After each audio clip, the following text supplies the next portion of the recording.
Regardless of what the would-be assassin's motivation was to take out Trump, we learned some things about the left. And I'm not saying all of the left, but I would say it's 25 to 30% of the left. I think it's 25 to maybe 40 million Americans, somewhere in that range. Okay, and we learned something about them, that there's a real nasty rot on the left. And essentially, they're falling into four groups. When I go through Twitter, when I read headlines, when I read articles, when I watch interviews, they're falling into like four broad categories, okay?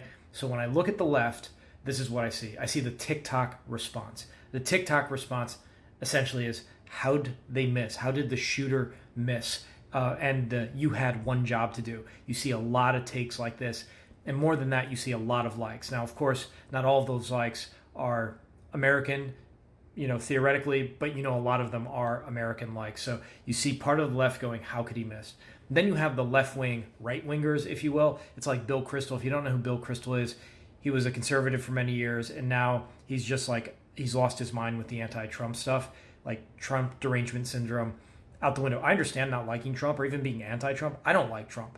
I'm not a huge fan. I think, his reaction after the shooting was awesome.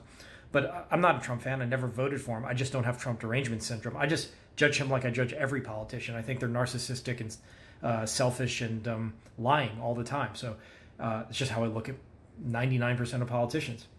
So the Bill Kristol response is, we don't condone violence, wink, wink. We never condone violence. But Trump's a fascist, and so were his followers. So he kind of deserved it. Now, they're at least coming out and saying we condone violence, but it's kind of like wink, wink, we condone violence. So there's that whole ilk of people, and you see that everywhere.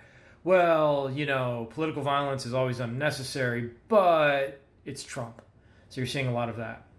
Third group, Destiny types. Now, if you don't know who Destiny is, he's a midwit pseudo-intellectual who somehow has amassed a large following on YouTube and Twitter. This seems to actually be a real danger in society. You get these intellectually lightweight individuals who memorize a lot of talking points and then get real snarky and become relatively famous. And it remains to be seen if this mass spread of midwittery is going to take down this great country. I think it might. But anyways, he's been probably the most diabolical and evil type. It's not just him. He's getting a lot of likes too. But he's the figurehead for this type of nastiness. He said something to the effect of, I'm a principled person, and I'm glad was almost taken out.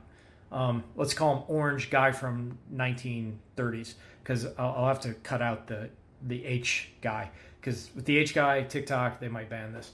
And he also tweeted, the man who passed away, I think it was Corey was his first name, he said, why would I care that at least one of his R-worded followers, R-word meaning dumb followers, was taken out because he caught a stray? Why would I care that somebody who's supporting a fascist was taken out? This is what you're dealing with on that part of the left. And I'd say it's probably 10%. I think 90% of progressives kind of think that way. In my experience, progressives are just like the hyenas from Lion King. Like, they're terrible people.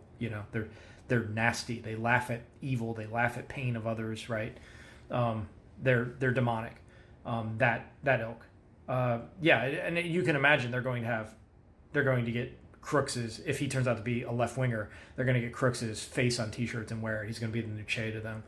The fourth type, and this will be the last group, is the media who downplays it and then shifts response. So you've seen this with the media. At first, people reporting it was just a BB gun. I'm talking about, just kind of, I wouldn't call them reporters, but it was kind of like the first wave of Twitter talking about it, kind of social media journalism. It was just a BB gun. It wasn't real. And then it was a fall. He just fell down, and that's CNN headline. But then it shifts. Then the media shifts, right? You see all these headlines. He just fell. He stumbled. He's not actually under threat, and all the people are acting like they're under threat. And then they'll shift to, maybe it was an assassination attempt, but the right wing is still the real threat. Even more so now. So this group, I think, is actually praying for a right-wing retaliation response so they can shift back to the regular scheduled programming. I could also add, I guess, one more, a fifth group. It's the conspiratorial paranoid group. And that group thinks this was staged by Trump or something.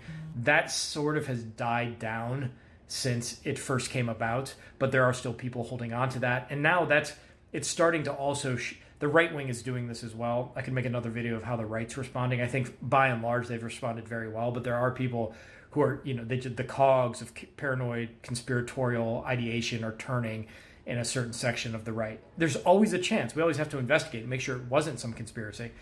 But certainly, instead of being conspiracy theorists, it's better to be an incompetence theorist. And then, if there's compelling evidence for a conspiracy, shift to that. If you stick with being an incompetence theorist, you're more often not going to embarrass yourself when it comes to politics and not look like an absolute maniac. So those are the 4 types of response, or let's say 5 types of responses I've seen from the left. And I'd say it's about 30% of Dems.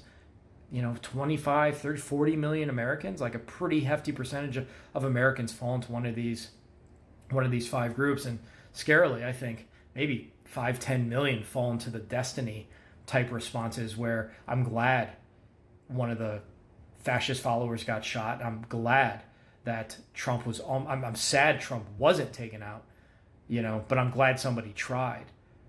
And listen, I study politics a lot. There are reasons I can put that around 10%. I think it was like 10% of progressives, far leftist political people thought using violence to stop Trump from taking power is probably justified. So putting that at 10%, I think that was 10% of the total American population. So like 26 or 30 million Americans, voting age. So anyways, that's I could put percentages with these, but that's why I say I think 10% are in that destiny camp, where it's like really nasty. If you want to see a demon in action, go to Twitter and just find Destiny. Just start typing in Destiny. I think he's the omni-liberal. He's the omni-asshole for sure. He's the anti-liberal. So yeah, if you want to see a political demon in full force, in effect, go look up Destiny on X. My name's Dylan. Please like, share, and follow. Peace.